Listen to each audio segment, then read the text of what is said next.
कि आज हम लोग बात करेंगे भारत में खनिजों का वितरण। यानी भारत में कौन कौन से खनिज किन किन क्षेत्रों में पाए गए हैं और भारत में उनकी स्थितियां क्या हैं, उनके बारे में हमें चर्चा करना है।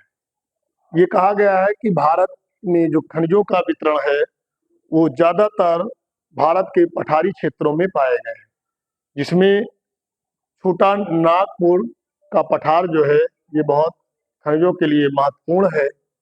इसमें हम लोग सबसे पहले बात करते हैं लौह अयस्क की।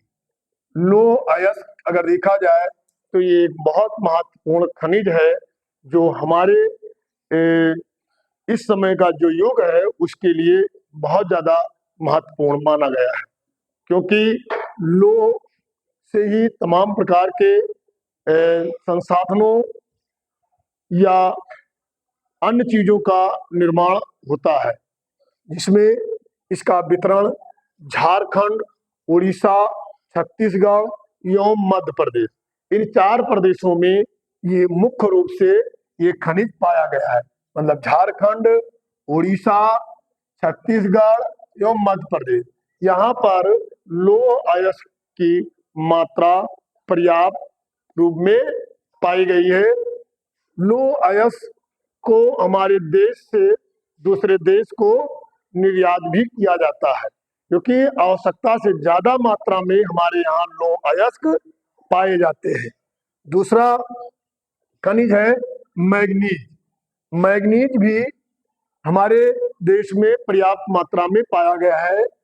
जो इसके जहाँ पर ये पाया गया है उसके जो स्थान है प्रदेश हैं, उड़ीसा में, मध्य प्रदेश में, कर्नाटक में और महाराष्ट्र में। इन प्रदेशों में ये मैग्नीज पर्याप्त मात्रा में पाई गई है और मैग्नीज का भी भारत दूसरे देशों को निर्यात करता है। तीसरा खनिज है बॉक्साइट।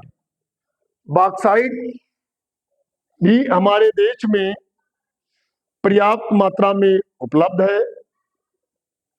ये झारखंड, छत्तीसगढ़, मध्य प्रदेश और महाराष्ट्र, इन 4 प्रदेशों में बॉक्साइट की भी पर्याप्त मात्रा में उपलब्धता पाई गई है।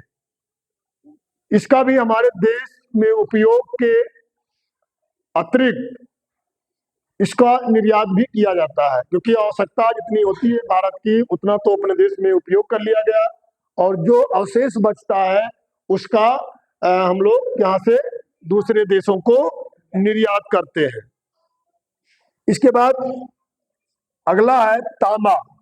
तांबा जो है ये भी भारत में पाया गया है, लेकिन भारत में ये बहुत ज्यादा पर्याप्त मात्रा में नहीं पाया गया है, क्योंकि इसका हमें दूसरे देशों से आवश्यकता पड़ने पर आयात भी करना पड़ता है। लेकिन जो भी कुछ थोड़ा बहुत पाया गया है वो झारखंड, राजस्थान, मध्य प्रदेश और छत्तीसगढ़, इन प्रदेशों में तांबा को पाया गया है। फिर इसके बाद में सोना है। सोना एक बहुमूल्य धातु है। ये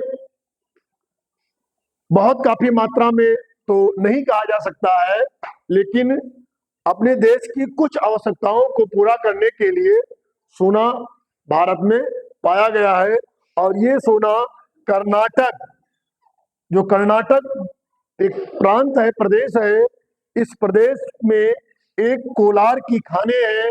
इस कोलार की खानों में सोना पाया गया है, जिसका उपयोग हम लोग अपने यहाँ करते हैं और आवश्यकता पड़ने पर इसका हम आयात भी कराते हैं। ठीक है। इसके बाद अभ्रक है। अभ्रक की अगर हम लोग बात करते हैं तो अभ्रक बहुत पर्याप्त मात्रा में हमारे देश में पाया गया है और ये भी कहा गया है कि अभ्रक से हमारे देश की आवश्यकताओं को पूरा करने के बाद विश्व के करीब में आधा देशों में भारत अभ्रक का निर्यात करता है। भारत जो है अभ्रक का निर्यात करता है। विश्व के आधा, जितना विश्व में अभ्रक की खपत है उसमें से 50% अभ्रक भारत का ही उपयोग में लाया जाता है। तो ये कुछ महत्वपूर्ण खनिज जो थे, जो भारत में इनकी उपलब्धता है और भारत से निर्यात भी किए जाते हैं। बस इसमें केवल मुख्य रूप से अगर देखा जाता है तो तांबा है जो भारत को दूसरे देशों से आयात करना पड़ता है। सोना की मात्रा भी है, लेकिन सोना बहुत ज्यादा मात्रा में नहीं, जब हमारी इतनी आवश्यकताएं होती है, क्योंकि उच्च कोट के सोना हमारे यहाँ भी पाया गया है और ये जो है कर्नाटक राज्य में पाया गया है। तो ये जो महत्वपूर्ण खनिज है, इन खनिजों के बारे में आप विधिवत देख लीजिए। जिन प्रदेशों के बारे में हमने बात किया है, ये सभी प्रदेश भारत में मुख्य रूप से ये पठारी क्षेत्रों में पाए गए हैं, जहां पर खनिजों का वितरण अच्छे से है। ठीक है, तो इनके बारे में आप विशेष रूप से देख लेना है। ठीक है।